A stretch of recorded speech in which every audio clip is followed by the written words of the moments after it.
ক্ষণজন্মা নারী princess Diana খুবই সাধারণ মেয়ে, কিন্তু ডায়না তার আত্মবিশ্বাস ও অসাধারণত্ব দিয়ে বিশ্ববাসীর হৃদয় জয় করতে সক্ষম হন এই ক্ষণজন্মা নারী। আজ তার জীবনের কিছু অজানা দিক তুলে ধরব। চার্লস ও ডায়নার 15 বছরের দাম্পত্য কলহে পারস্পরিক অবিশ্বাস ও অবিশ্বস্ততা ছিল, ফলে 1992 সালের ডিসেম্বরে তাদের বিচ্ছেদ ঘটে। ক্ষণজন্মা নারী প্রিন্সেস ডায়নার জন্ম 1961 সালের 1 জুলাই। বাবা জন ও মা ফ্রান্সিস স্পেসারের কোলে দুটি নিয়ে জন্মেন এ নারী। 5 সন্তানের মধ্যে ডায়না ছিলেন চতুর্থ। রাজপরিবারে যাওয়ার আগে 70 দশকে ডায়না কিন্ডারগার্টেন স্কুলে শিক্ষা সহকারী হিসেবে কাজ করতেন। 1977 সালের নভেম্বরে ডায়নার সঙ্গে প্রথমবার চার্লসের সঙ্গে সাক্ষাৎ হয়। সে সময় তার বয়স ছিল 16। এ সময় চার্লস ডায়নার বড় বোন সারার সঙ্গে ডেটিং করতে এসেছিলেন। 1980 সালে ডায়নার প্রতি আগ্রহী হয়ে ওঠেন চার্লস। ডায়নার থেকে 13 বছরের বড় হওয়া সত্ত্বেও 1981 সালের ফেব্রুয়ারিতে বিয়ের প্রস্তাব দেন চার্লস।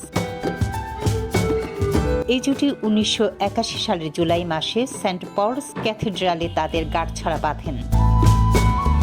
ডায়না তার প্রথম গর্ভাবস্থার ঘোষণা করেন 1981 সালের নভেম্বরে।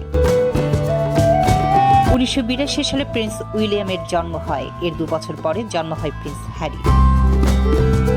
রানী দ্বিতীয় এলিজাবেথের অনুমোদনের পর ডায়না চার্লসের 1996 সালের আগস্টে চূড়ান্ত বিয়ে বিচ্ছেদ ঘটে। প্রিন্সেস ডায়নার মৃত্যু হলেও তার লিগালি জীবিত। রাজা চার্লস ও প্রিন্সেস ডায়নার লিগালি এখনো ব্রিটিশ রাজ পরিবারে বহমান। উইলিয়াম ও হ্যারি রাজকন্যাদের নাম রেখেছেন তাদের প্রখ্যাত মায়ের নামানুসারে। একই সঙ্গে তারা তাদের দাদি রানী দ্বিতীয় এলিজাবেথের নামও যুক্ত করতে ভুলেননি। উইলিয়াম ক্যাট দম্পতি তাদের কন্যার নাম রাখেন সল্ট এলিজাবেথ ডায়না। হ্যারি মেগান দম্পতি তাদের কন্যার নাম রাখেন লিলি ডায়না। রানী দ্বিতীয় এলিজাবেথের ডাকনাম ছিল লিলিবেট। ডায়না খুব অনানুষ্ঠানিক ছিলেন, সত্যি হাসি মজা উপভোগ করতেন। Diana our mother her life and লিগালিসিতে উইলিয়াম তার মা সম্পর্কে অকটু মন্তব্য করেন।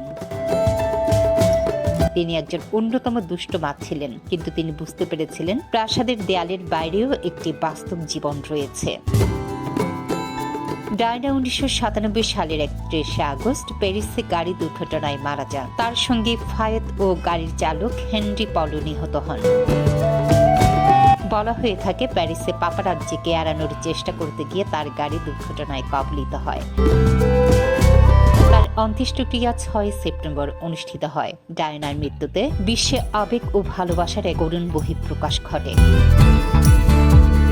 হ্যারি 2017 সালে বলেছিলেন, আমি মনে করি মায়ের বিশ্বের অগণিত মানুষের উপর বড় ধরনের একটা প্রভাব ছিল। ডায়নার মৃত্যুর প্রায় 24 বছর পর 2021 সালের 1 জুলাই কেনসিংটন প্যালেসের সানকেন গার্ডেনে তার একটি ভাস্কর্য স্থাপনের মধ্য দিয়ে তাকে অমরত্ব দেয়া হয়।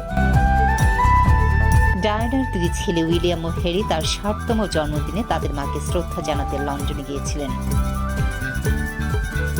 যৌথ বিবৃতিতে তারা 2 ভাই বলেন, আমরা তার ভালোবাসা, শক্তি ও সত্তার কথা স্মরণ করি। সারা বিশ্বের কল্যাণের জন্য মায়ের গুণাবলী তার মধ্যে একটি শক্তির সঞ্চার করেছে, যা অগণিত মানুষের জীবনকে পরিবর্তনের মাধ্যমে উন্নত করেছে।